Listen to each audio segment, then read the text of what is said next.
Salut à tous, aujourd'hui on se trouve devant le Sénat, on va aller interviewer le sénateur Pierre Ouzoulias, le sénateur communiste des Hauts-de-Seine, et on va parler avec lui laïcité.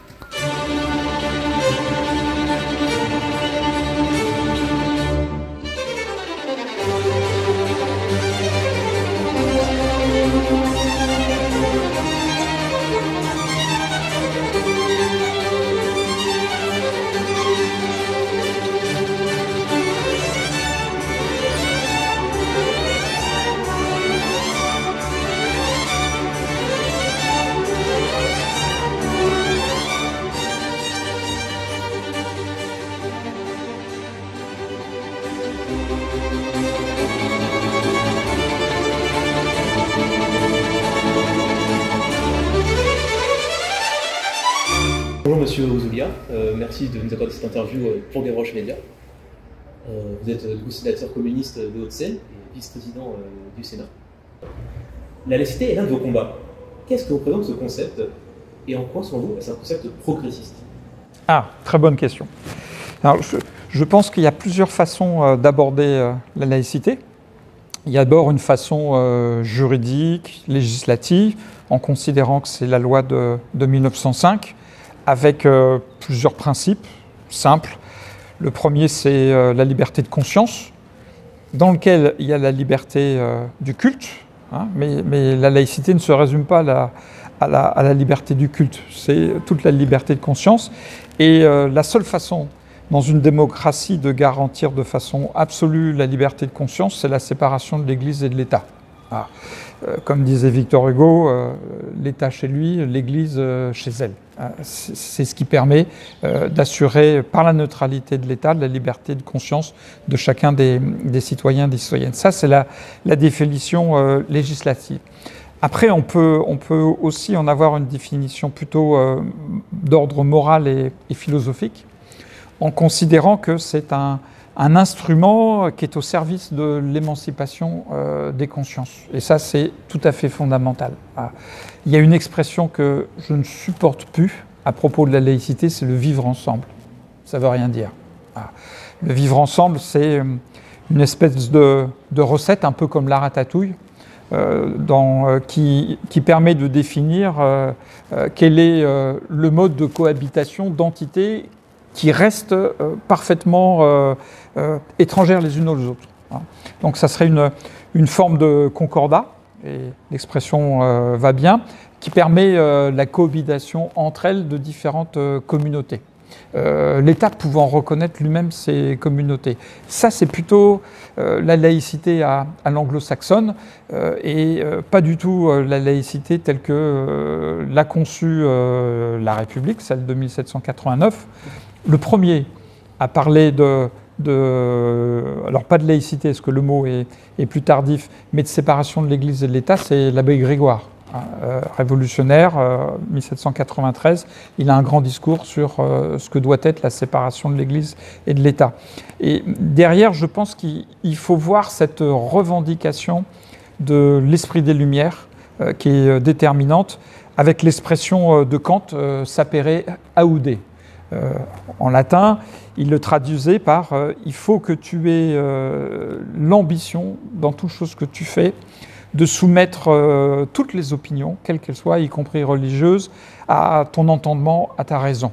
Donc c'est quelque chose qui est très fort et qui pousse chaque individu, quel qu'il soit, à essayer d'éclairer par son propre entendement, par sa raison, tous les faits. Et notamment y compris les faits religieux. Bien évidemment, la religion ne peut pas être mise à l'écart du travail d'entendement et du travail de la raison. Il faut soumettre les faits religieux, la Bible, les textes saints, le Coran, à une analyse philosophique, historique.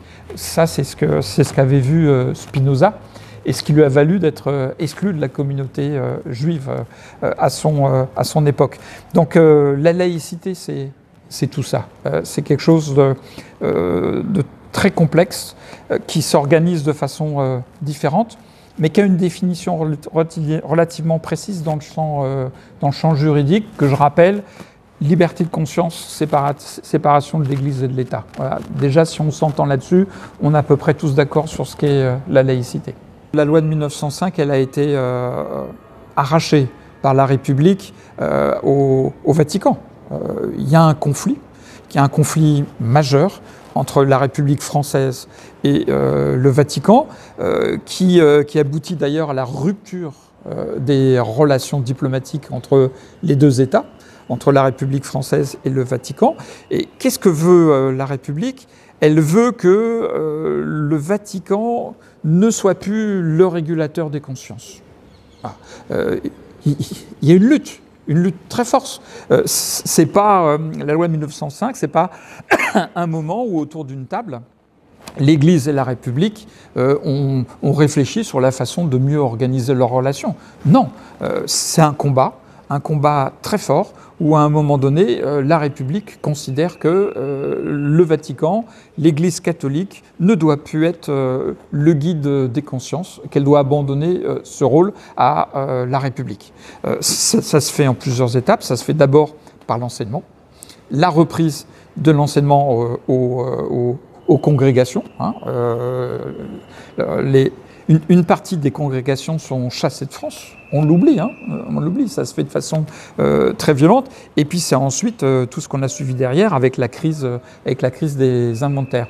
Donc c'est un moment de combat extrêmement fort, où la République cherche à reprendre non pas le guide des consciences, ça serait trop fort, mais de reprendre la main pour donner à chaque citoyen la garantie qu'il pourra diriger lui-même sa conscience. Voilà.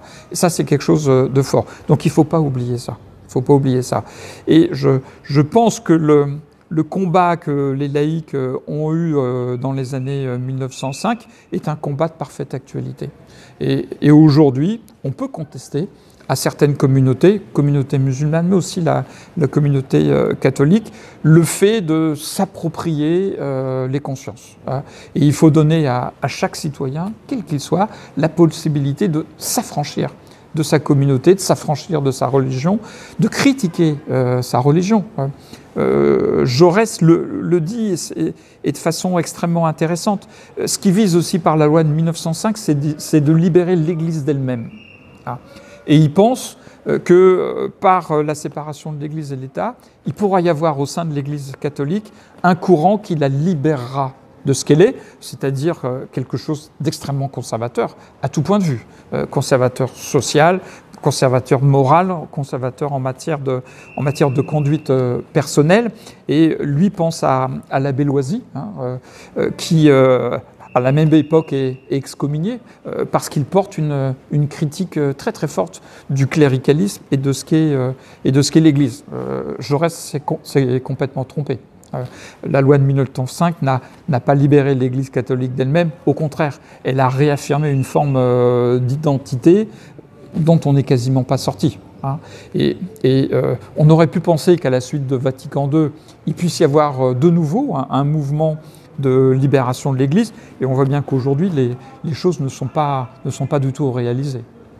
Et aujourd'hui, on a l'impression que cette laïcité, elle peut être un peu telle que conçue en France, notamment à la Révolution et après, ouais. Elle est remise en cause par une partie de la gauche. Oui. Et quel est le risque, en fait, de cette laïcité qui est remise en question, notamment un peu selon les positions anglo-saxonnes, oui. Très différente de la laïcité? Mais pour moi, je pense que la laïcité est totalement inséparable de ce qu'est la citoyenneté. Et ça, c'est une différence fondamentale avec la façon dont les États-Unis, par exemple, reconnaissent la liberté religieuse. La citoyenneté telle que la conçoit la République, depuis la Révolution de 1789, c'est la reconnaissance de l'individu en tant que tel, en tant que citoyen. Pas la reconnaissance ni des communautés, ni du fait religieux en tant que tel. Ça, c'est quelque chose de déterminant. Ça veut dire qu'entre le citoyen et la République, donc la forme démocratique que les citoyens se donnent librement, il n'y a pas d'intermédiaire. On ne passe pas par la communauté, on ne passe pas par la religion pour faire son travail de citoyen. Et ça, c'est quelque chose de fondamental. Et la non-reconnaissance des communautés en tant que telles, ça aujourd'hui, en effet, c'est un sujet de discussion à gauche. À droite aussi, pour d'autres raisons. Mais c'est quelque chose sur lequel on voit il y a un débat. Il y a une partie de la gauche qui porte une vision de la laïcité plutôt d'ordre anglo-saxonne. C'est le vivre ensemble, c'est-à-dire la reconnaissance des différentes communautés et puis ce que j'ai appelé la ratatouille, la recette pour qu'elles cohabitent de façon à peu près correcte entre elles. Moi, je pense que pour la gauche, une certaine rupture sur le problème de la laïcité est due à une forme de renoncement. La gauche a finalement renoncé à pouvoir améliorer la condition des classes populaires dans les quartiers où elle est en difficulté. Et a considéré que finalement, on pouvait lui apporter une forme de liberté religieuse ample comme une compensation par rapport à ce qu'elle n'arrivait plus, c'est-à-dire changer le quotidien des gens. Vous vous souvenez, dans la campagne présidentielle de Ségolène Royal, c'est ce qu'elle avait appelé le care, le soin. Voilà. On est dans l'incapacité de changer structurellement la société, donc on leur accorde du soin et une laïcité un peu au mode à la monde anglo-saxonne, qui donne beaucoup de liberté à l'expression des communautés, fait partie de cette politique du soin. Voilà. On peut plus changer votre cage d'escalier de votre HLM complètement dégradé, mais on va vous laisser la possibilité d'exprimer très très librement, comme vous le voulez, votre religion. Je crois que derrière l'abandon de la laïcité, il y a surtout une forme de renoncement de la gauche à changer fondamentalement la société et le quotidien des gens. Et pour la droite ? Pour la droite, il y a beaucoup de choses à dire. D'abord, je crois qu'il y a chez Macron ce que j'appelle une tentation néoconcordataire. Vous vous souvenez, concordat de Napoléon. Napoléon passe un traité avec le Saint-Siège pour faire que, je cite à peu près Napoléon de tête, Napoléon disait « Moi j'ai des préfets pour organiser l'État, je veux des évêques pour organiser la religion de la même façon. » Et il faut que préfet et évêque soient à la disposition du pouvoir autoritaire de Napoléon. Et donc le concordat, tel qu'il est encore pratiqué en Alsace-Lorraine, c'est ça d'abord. C'est la mise au pas de la religion. Et donc je pense que chez Macron, il y a cette ambition. C'est quelqu'un qui utilise le récit national, alors parfois à bon escient, quand il s'agit de faire que Manouchian et ses camarades de l'Affiche Rouge rejoignent le Panthéon, mais surtout de temps en temps pour essayer de donner une nouvelle dimension à son pouvoir, une dimension historique. Il va absolument ancrer ces deux quinquennats dans une dimension historique, c'est-à-dire récupérer une forme de légitimité que pourrait lui donner l'histoire et la religion. Donc il y a une forme de mise en scène de la religion et je pense que là on va avoir une très bonne vision de ça quand Macron tout seul, lui-même, en majesté, va remettre officiellement les clés de Notre-Dame de Paris à l'évêque. Là, on voit très bien qu'on est dans un processus néoconcordataire. C'est-à-dire que Macron étend la totalité de son pouvoir à toutes les sphères de la société, et notamment y compris la sphère religieuse. Il y a eu le passage de l'allumage des bougies d'Hanouka à l'Élysée.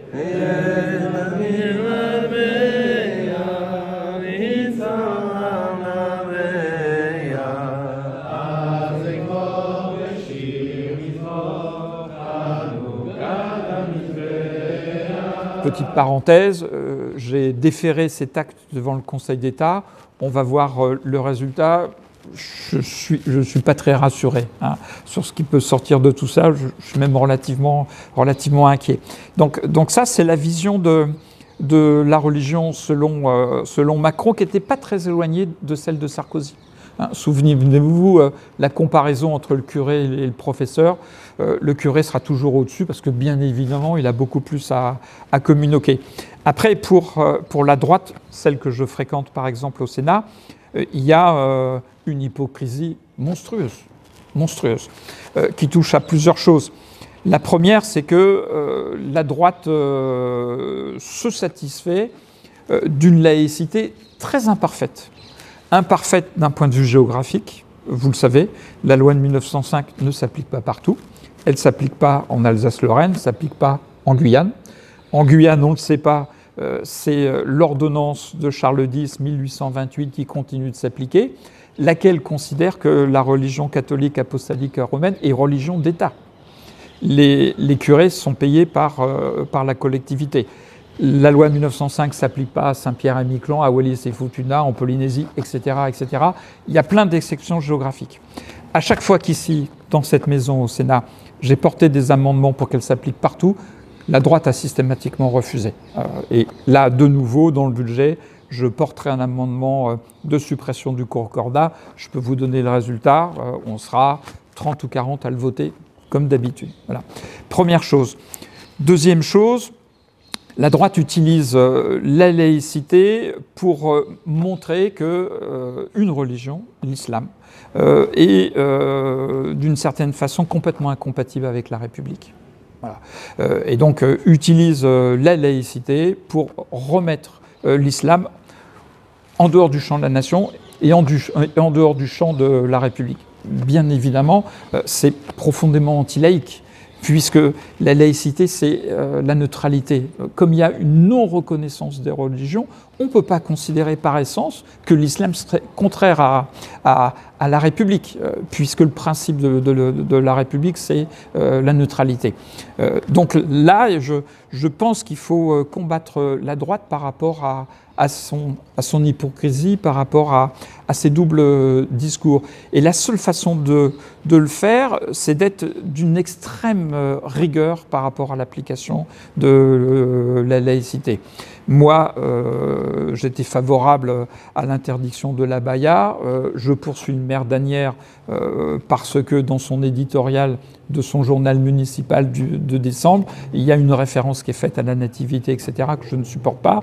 Je poursuis Emmanuel Macron pour l'allumage des bougies d'Hanouna. Donc il faut être extrêmement rigoureux, il ne faut rien laisser passer. C'est ce que j'appelle moi une laïcité de combat. Qui combat de façon systématique tout ce qu'on considère comme ne participant pas de l'esprit laïque. Vous parlez justement du fait que la conception française de la laïcité, ça permet en fait une émancipation individuelle face justement aux faits religieux. Oui. Et aujourd'hui, on peut constater chez une partie de la jeunesse, notamment, un retour du fait religieux, notamment chez une partie catholique, chez une partie aussi de la communauté musulmane. Oui. Et quel est le risque en fait d'un tel retour du fait religieux chez la jeunesse?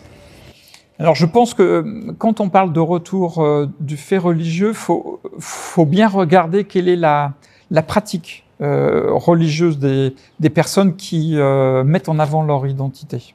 Très souvent, c'est une pratique religieuse qui est fabriquée, bricolée à partir de ce qu'ils voient sur les réseaux sociaux. Et qui n'est pas quelque chose de pensé de façon théologique, extrêmement structurée. Quand les jeunes filles de confession musulmane souhaitent mettre un voile à l'école, elles le font non pas par rapport à une réflexion théologique forte sur qu'est-ce que le voile pour la femme, mais par rapport à ce qu'elles voient sur les réseaux sociaux et comme une forme d'affirmation de leur identité personnelle. Voilà. Donc il faut disjoindre ce type de pratique religieuse avec une réflexion théologique. Moi, je fais remarquer souvent à ces jeunes filles, mais elles ne le comprennent pas toujours, que la religion qui a le plus théorisé d'un point de vue religieux sur le voile, c'est pas la religion musulmane, c'est la religion chrétienne. Et ça, très très tôt. Vous trouvez dans les évangiles, notamment des phrases de Paul, Saint Paul, sur le voile qui sont terribles. Paul dit clairement que le voile pour les femmes, c'est une façon de reconnaître la domination masculine par le biais du vêtement. Voilà. Les musulmans sont rigoureusement dans la même vision des choses, les juifs aussi. Donc les trois religions d'Abraham pensent la même chose sur le voile. Est-ce qu'il y a ce niveau de conscience théologique chez les jeunes filles qui veulent mettre la abaya? Je ne pense pas. Pas du tout. Donc, dans l'affirmation aujourd'hui de l'identité religieuse, il y a quelque chose d'une forme de séparatisme, on peut dire les choses, et qui considère que les individus peuvent se dissocier de la nation, peuvent se dissocier de la collectivité, peuvent se dissocier du corpus citoyen pour affirmer une identité qui n'a pas à être remise en question par les lois et les règlements que chacun se donne. Hein. Et je crois que aujourd'hui, c'est bien ce qui est en discussion. Est-ce que dans la nation, on peut distinguer des parties de nation qui se distinguent des autres et qui peuvent, d'une certaine façon, être en forme d'échappement par rapport à la société en général. Voilà. Ça, je pense que c'est un sujet intéressant, complexe et qui doit être traité.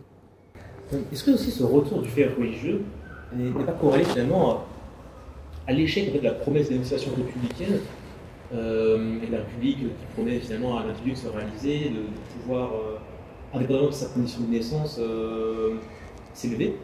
Et est-ce que ce retour vers le jeu, finalement, c'est pas une conséquence en fait, d'un échec de la promesse républicaine? Certainement. Certainement. Je pense que le retour du fait religieux, il transcrit plusieurs choses. D'abord, la fin des grandes idéologies, hein, quelles qu'elles soient. Idéologie républicaine, vous l'avez dit, mais marxiste aussi. Hein, et voire même catholique, hein, d'une certaine façon. Donc, les individus considèrent finalement que ce qui importe, c'est ce que eux vivent personnellement. Voilà.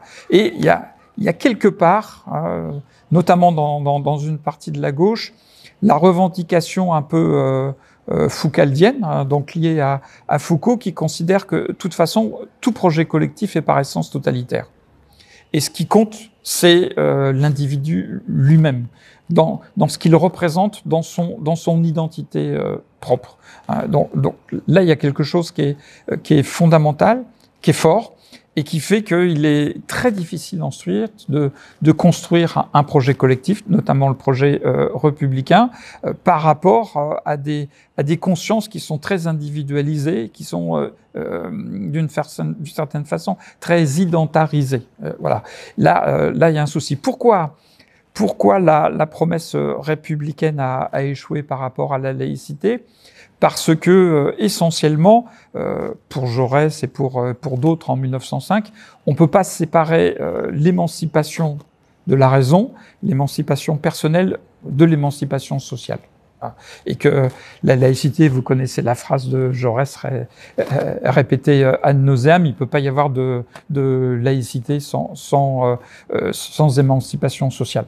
Or, quand vous allez dans des quartiers populaires, moi je connais bien Bagneux, Nanterre et d'autres quartiers, vous voyez bien que la promesse républicaine n'existe plus, notamment en matière éducative. Hein. Moi je connais des collèges des Hauts-de-Seine où les gamins, à la fin de leur scolarité, auront quasiment perdu presque un an de scolarité. Donc comment leur dire aujourd'hui que c'est la République qui émancipe quand ils ont, eux, la certitude quotidiennement qu'ils ne sont pas traités comme les gamins là du 6e arrondissement. Je ne parle même pas de Stanislas. Voilà.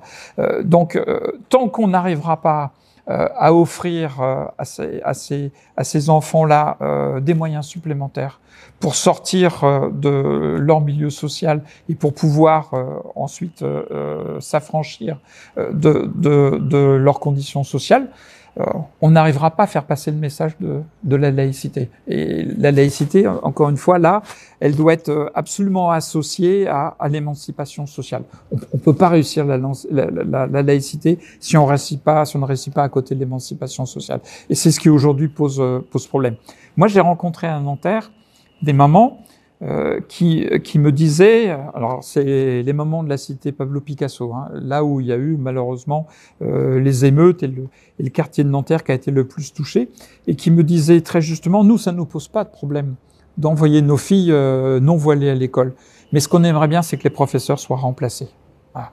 Parce qu'on les envoie là en disant que c'est pour elles, que c'est pour devenir autre chose que malheureusement ce que leurs parents sont, et on se retrouve dans des écoles où les professeurs sont pas remplacés. Voilà. Donc si on veut donner une force, une présence à la laïcité, il faut aussi que l'État fasse son travail, et son travail dans les services publics. Je parle de l'enseignement, mais il faudrait aussi parler de la santé, du transport, de tous ces domaines où l'État est totalement défaillant. Le dernier roman d'Aurélien Bélanger, du coup, Les derniers jours du Parti socialiste, a récemment un peu défrayé la chronique, si on peut dire. Dans ce livre, il attribue la montée de l'extrême droite au printemps républicain, un mouvement de gauche centré sur la laïcité. Qu'est-ce que vous pensez de ce constat d'Aurélien Bélanger? Est-ce que le printemps républicain est responsable finalement de tout cela? Alors je pense, je le dis de façon un petit peu forte et provocatrice, mais je pense que la laïcité du printemps républicain, c'est la laïcité des beaux quartiers. C'est-à-dire que c'est une laïcité qui est vidée de tout projet social. Voilà. Et il pense qu'il suffirait d'interdire la abaya, par exemple, je prends un exemple, pour convertir à la laïcité toutes ces personnes. Je pense qu'il se trompe totalement. Et que s'il n'y a pas un travail social qui est réalisé avec la laïcité, elle ne peut pas aller jusqu'à son terme, qui est celui de l'émancipation. Et ça, c'est l'échec du printemps républicain. C'est d'une certaine façon l'échec de ministres comme Blanquer ou d'autres, qui ont considéré qu'il suffisait d'une application stricte de la loi de 1905 pour que d'un seul coup toutes les écoles soient laïques. J'observe que le printemps républicain, par exemple, n'a eu aucune action vis-à-vis des écoles privées. C'est quand même un problème. Les écoles privées, il n'y a pas la laïcité, pour le moins. Et c'est même des écoles où on enseigne des dogmes, c'est-à-dire c'est absolument contraire à mon idéal laïque. Le printemps républicain a présenté Pape Ndiaye comme un affreux wokiste, vous vous souvenez? Sauf que c'est Pape Ndiaye qui lui le premier a dit qu'il y avait un problème de mixité scolaire dans l'école privée, ce que Blanquer n'a jamais fait. Donc il faut faire attention dans le classement des gens par rapport à un axe qui serait celui du printemps républicain, qui ne fonctionne pas aussi bien que ça. Et je doute qu'il soit responsable de la chute du Parti socialiste. Malheureusement, il y a des faits beaucoup plus importants pour expliquer pourquoi une partie du peuple de gauche s'est détournée du Parti socialiste. Par ailleurs, il y a des vrais laïcs, des laïcs authentiques, aujourd'hui à gauche, à droite aussi, qui se retrouvent sur des causes républicaines avec lesquelles moi j'ai d'excellentes relations. Donc ce qui est mis en avant là me semble pas correspondre ni à l'arrêté du terrain ni à l'arrêté politique des gens qui défendent aujourd'hui la laïcité. Vous avez parlé de l'école et est-ce que vous pensez qu'il y a peut-être un terrain à jouer au sein de l'école pour en fait, défendre ce principe de laïcité, et quels sont les combats prioritaires à mener pour défendre en fait, ce principe aujourd'hui? Je pense que ça serait d'enseigner plus justement l'histoire des religions. Alors, c'est un peu paradoxal de dire ça, mais je crois qu'il serait très important de montrer aux jeunes, quels qu'ils soient, quelle que soit leur confession, quel que soit leur attachement à la religion. Et il y a beaucoup d'élèves qui sont quand même athées, faut rappeler. On parle là en ce moment d'une progression du fait religieux, mais les chiffres de la pratique religieuse en France montrent que la sécularisation avance de façon inexorable, y compris parmi les Français de confession musulmane. Il y en a aujourd'hui un tiers qui sont très éloignés de la religion. Et je pense que la sécularisation est d'ailleurs allée beaucoup plus vite dans la communauté de confession musulmane que dans la communauté de confession catholique. Donc je crois qu'il faudrait expliquer par l'école aux élèves que toute religion est une construction sociale. Voilà, une construction sociale, une construction historique. Leur expliquer que le Coran a été écrit par Mahomet et par d'autres autour de lui dans un contexte qui est judéo-chrétien. À Médine et à la Mecque, Mahomet est en relation avec des juifs, avec des chrétiens, avec des judéo-chrétiens, c'est-à-dire des juifs qui reconnaissent la messianité du Christ et leur montrer par l'exemple que dans le Coran, il y a une relation au christianisme qui est extrêmement forte. Jésus est beaucoup plus cité dans le Coran que dans les évangiles. Donc essayez de faire passer cette mise en perspective, essayez de leur faire comprendre que toutes les religions finalement entretiennent des relations qui sont fortes, ce qui permettrait aux élèves d'avoir un travail sur eux-mêmes et d'avoir un travail sur leur pratique religieuse, en essayant de leur donner des instruments pour mettre en question ce qu'ils pourraient apprendre dans la mosquée. Je pense que ça serait tout à fait essentiel. Donc finalement, ce qui a été réalisé par les penseurs des Lumières, quand ils ont commencé à comprendre et à faire valoir que la Bible, c'était d'abord quelque chose qui s'était construit dans le temps, dans la durée, et que ce n'était pas un message divin qui était arrivé et qu'on devait respecter comme tel. Encore une fois, c'est le précepte de Kant, sapere aude. Tout doit être soumis à l'entendement, à la raison individuelle. Ça, je pense que c'est fondamental. Vous défendez en ce moment une proposition de loi pour mieux défendre les fonctionnaires, notamment, on peut penser au cas de Samuel Paty, ou M. Bernard, qui ont été tous les deux assassinés. Est-ce que vous pensez que l'État, justement, a quelque chose à jouer dans la défense, finalement, de ces personnes qui sont en première ligne face à ces questions qui suscitent aujourd'hui beaucoup... Oui, moi j'ai participé samedi là, à la Sorbonne, juste derrière, à la remise du prix Samuel Paty, à des classes de primaire, classes de secondaire. Il y avait des élèves qui parlaient, qui présentaient leurs témoignages, et des enseignants surtout. Et les enseignants disaient que ce qu'ils avaient ressenti avec Samuel Paty, c'est le risque de la perte de sens de leur métier. Et eux, ce qu'ils veulent réaffirmer par l'hommage qu'ils rendent à Samuel Paty, c'est que le travail d'enseignant, c'est pas uniquement transmettre des connaissances, c'est beaucoup plus que ça. C'est transmettre du sens. Et moi, j'en reviens à la phrase admirable de Ferdinand Buisson, qui disait le rôle de l'école publique laïque, c'est de former des républicains. Voilà. Et il faut revenir à ça. On forme des républicains, c'est-à-dire des gens, des personnes, des individus qui vont jouer leur rôle de citoyens, qui considèrent que dans la vie de la cité, tout doit être soumis à leur critique, et notamment l'économie. Parce qu'aujourd'hui, c'est quand même un des problèmes, y compris un des problèmes de la gauche, c'est de considérer qu'il y a une forme de monde différent, qui est celui de l'économie, qui doit être soumis à une autre forme de rationalité. Et que cette rationalité ne doit être comprise que par les spécialistes. Alors, s'ils sont européens, c'est encore mieux, parce que c'est parfait. Voilà. Si c'est la bureaucratie européenne qui s'occupe de l'économie, c'est mieux. Et je crois qu'il faut casser ça. Voilà. Et dire aux gens que, parce qu'ils sont citoyens, ils ont la possibilité, il faut qu'ils se donnent la possibilité d'avoir un avis sur tout, et y compris l'économie. Donc, l'école, elle doit former des républicains. Des gens qui vont jusqu'au bout de leur devoir de citoyen et qui s'accaparent la totalité des sujets qui sont au cœur de la société.